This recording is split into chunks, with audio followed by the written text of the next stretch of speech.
Welcome to spoken English by Romen sir. আমি advance লেভেলে English পড়াচ্ছিলাম। এটা ভিডিও 27 আর চলছে।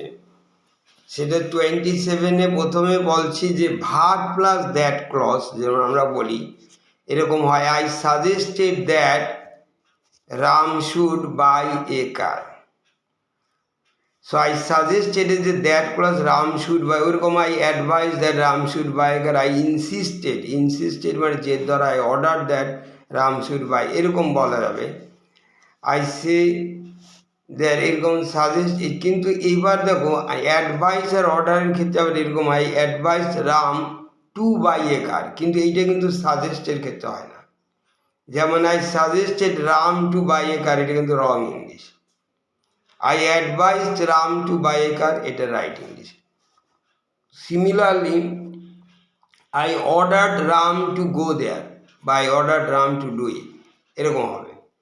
এইবার দেখো কিছু ভার্বের পরে কিন্তু আমরা কিছু ভার্ব দ্যাট ক্লজ নেয় না। এটা কীরকম, যেমন আমরা বলি verb plus to plus infinitive clause হতে পারে। যেমন এক্সাম্পল একটা প্রথমে, যেমন টম ইন্টেন্স মানে ইচ্ছে করা, মনস্থির করা, টু রিটার্ন টু কলকাতা, সে কলকাতা ফিরে যাওয়ার ইচ্ছা আছে তার। কিন্তু ইংলিশে বলা যাবে না Tom intends that he will return to Kolkata, কিন্তু wrong English. Tom intends to, ওই রকম লং মানে তীব্র আকাঙ্ক্ষা। Ram longs to go to Kolkata, longs to have something, buy a car, longs. Offer, I offered to do this thing, I plan to do this, plan. I refuse to go there, I refused মানে অস্বীকার করুন। ওইরকম I wanted বলে that, I want to do this, অবশ্যই I want Ram to do this সেটা হবে, I want to do this. So এইবার লক্ষ্য করো verb plus that clause with should, এগুলোর সাথে শুড বসে। যেমন আমি বলছি যে এটা আমরা বলি without should is call subjunctive, কিন্তু এখানে ভার্বের সঙ্গে শুড বসে। যেমন I suggested that he should buy a car, এরকম শুড বসে। Advice, should. Command demanded, should he demanded that I should do the, you insisted that I should, propose that I should do this, এরকম request, এগুলো should ব্যবহার হয় এগুলোর পরে। Recommended, require, arts, warn that. এখানে দেখো আবার এই ভার্বগুলোর কিন্তু nouns of the above verb follow the same rule. Anyway চলো এবার দেখা যায় আরেকটা rule, next rule number 3। He said you, এটা narration change. He said you must be home by 9 o'clock। He said comma inverted comma you must be home by 9 o'clock। এখানে দেখো এটা narration, মাস্টের কিন্তু ন্যারেশন চেঞ্জ হয় না, মাস্টই থাকে। He said I must be home by 9 o'clock, দেখো মাস্টই থাকলো। তবে হ্যাঁ, মাস্টের জন্য অনেক সময় হ্যাড টু ব্যবহার করা যায়। I had to be home by 9 o'clock ব্যবহার করা যায়, তবে মাস্ট রেখে দেওয়াই ভালো। বিশেষ করে নেগেটিভে মাস্ট চেঞ্জ করা যাবে না, মাস্ট ওইরকমই থাকবে। কীরকম, যেমন he said to me you must not tell Rita, must নটকে আমরা mustn't tell Rita.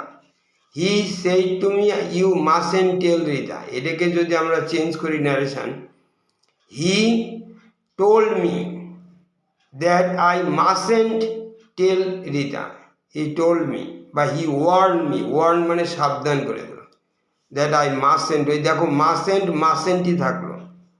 He told me that I must not tell Mita, দেখো মাস্ট নট কিন্তু ন্যারেশন চেঞ্জ হলো না, এটা অনেকে ভুল করে। সাম নাউন্স, এইবার দেখো nouns that are usually used uncountably can be used countably but only in the singular. যেমন আমি বলছি, ক্লিয়ার করছি, এডুকেশন এটা কিন্তু আনকাউন্টেবল নাম। আমরা যেমন বলি education is the backbone of a nation, শিক্ষাই জাতির মেরুদণ্ড, তাহলে এডুকেশন কিন্তু আনকাউন্টেবল। কিন্তু এই এডুকেশনকে আমি কাউন্টেবল করতে পারি সিঙ্গুলারে, তার আগে সাধারণত একটা অ্যাডজেক্টিভ দিতে হয়। যেমন he has an extensive knowledge বা he has a good knowledge, good education about this thing. যেমন নলেজ ইজ পাওয়ার, নলেজ কিন্তু uncountable, knowledge is power, knowledge জ্ঞান, কিন্তু he has an extensive knowledge of property prices in this area, an extensive knowledge. He had a good education, a good education, good adjective দিলাম, এই জন্য এডুকেশনের আগে এ বসবে, he had a good education about this thing or like this. So ওই রকমভাবে যেমন আমরা আরও কয়েকটা ইম্পর্টেন্স, এগুলো নাউন আনকাউন্টেবল, রেজিস্ট্যান্স বাধা, যেমন ট্রাফিক, এগুলোই একই রকম। সিঙ্গুলার কাউন্টেবল নাউন হিসেবে ব্যবহার, আগে একটা অ্যাডজেক্টিভ দিতে হবে। এবার দেখো লক্ষ্য করো, আমরা কম্পাউন্ড নাউন্স আগে শিখেছি, যেমন আমরা বলি ব্যাংক ম্যানেজার, ব্যাংক এটা একটা নাউন, ম্যানেজার একটা নাউন, দুটো নাউন পাশাপাশি বসেছে, তাকে ব্যাংক ম্যানেজার, এটা কম্পাউন্ড নাউন বলে। কিন্তু একজন ব্যক্তি বলে bank manager, manager for the bank বা অফ এ ব্যাংক, এরকম।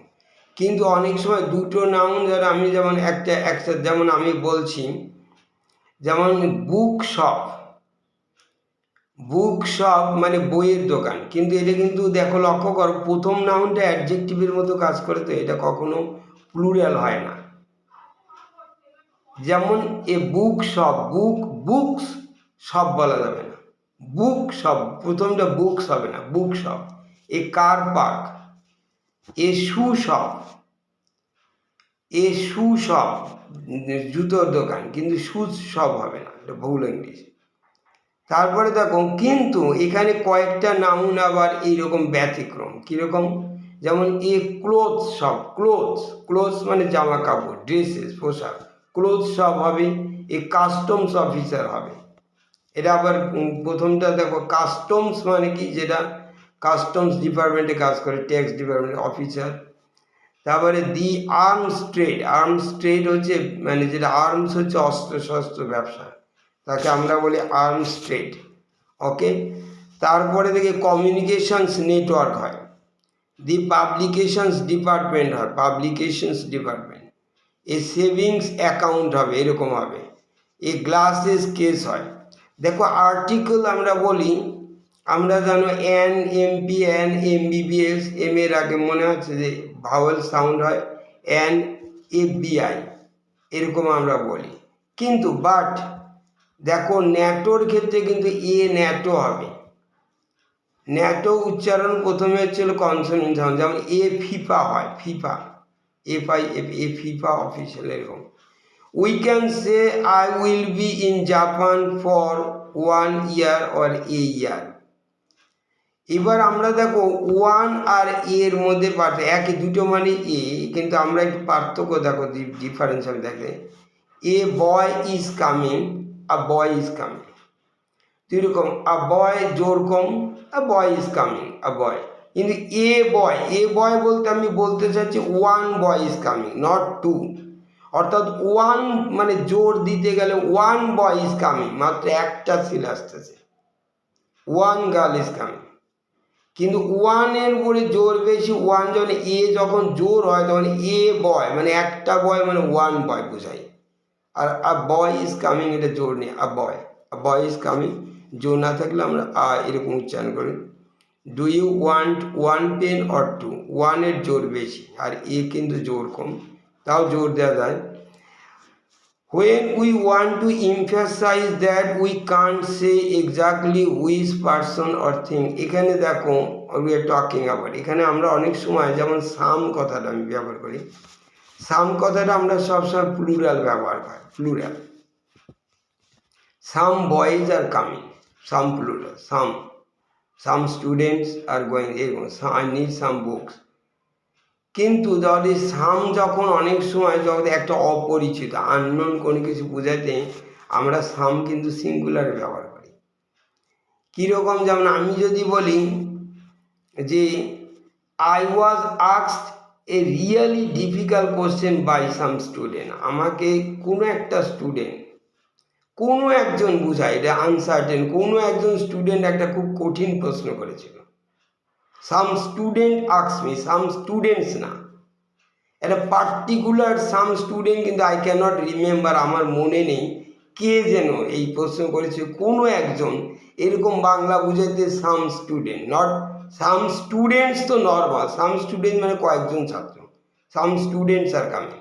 আর আমি বলবো সাম student asked me a difficult question, কোনো একজন ছাত্র আমাকে খুব কঠিন প্রশ্ন করেছে, তখন সাম স্টুডেন্ট হয়, কোনো একজন বুঝাতে এরকম আমরা ব্যবহার করি। ওকে, এবার দেখো, অথবা I bought it from some shop, কোনো একটা দোকান থেকে আমি এটা কিনেছিলাম, এটা একটা উদাহরণ। অর আদার, এরকম বলে সাম শপ অর আদার, এরকম বলে। এবার দেখো, the computer has revolutionised publishing, the computer মানে কম্পিউটার জাতির মতো বোঝায়, তখন দি কম্পিউটার, অথবা প্লুরালও বলা যায়, কম্পিউটার্স হ্যাভ রেভলিউশনাইজ, বিপ্লব এনেছে পাবলিশিংয়ে মানে ছাপাতে। এবার কিন্তু এখানে বলা যায় মানে এ কম্পিউটার হ্যাভ, একটা কম্পিউটার করেছে, এটা না, এটা হবে না, রং ইংলিশ। কিন্তু আমি যদি বলি, আবার দেখো, the computer is an important research tool, computer একটা important research tool, a computer is an important research tool, এক্ষেত্রে এ দেওয়া যায়, একটা কম্পিউটার রিসার্চ টুল বলা যায়, দিও বলা যায়, নর্মাল। এইবার দেখো, আমরা যখন ডিফাইন করি কোনো জিনিস সংজ্ঞা দিই, তখন অনেক সময় এ ব্যবহার করা যাবে, যেমন what is computer, A computer is a machine, এরকম বলা যায়, এটা সংজ্ঞা দিতে লাগে। এইবার চলো, to make negative with all, এবার দেখো, অল কথাটা সবসময় আমরা পজিটিভ সেন্টেন্সে ব্যবহার করি, যেমন all student should study hard, প্রত্যেকটা সব স্টুডেন্ট মানে every student should study hard, অলটা বা এভরি এগুলো আমরা বা বোথ এগুলো সব পজিটিভে ব্যবহার অল। কিন্তু অল নেগেটিভ করতে গেলে কিন্তু নট অল এরকম কথা ইউজ করবে, কীরকম, যেমন not all the seats, not all the student study hard, সব স্টুডেন্টই পড়ে না ঠিক মতো, কিন্তু all students should study hard.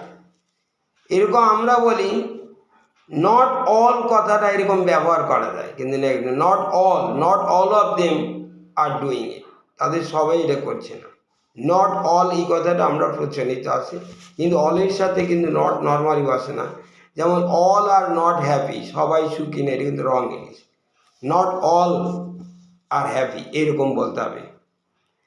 তারপরে আসো আর একটা দেখছি, এখানে লক্ষ্য করো যে আমরা বলি যে জোর দিতে, two give special emphasis on to no or none of, we use no amount of, যেমন no amount of with uncountable nouns আর no one of with countable nouns, জিনিসটা আমি ক্লিয়ার করছি।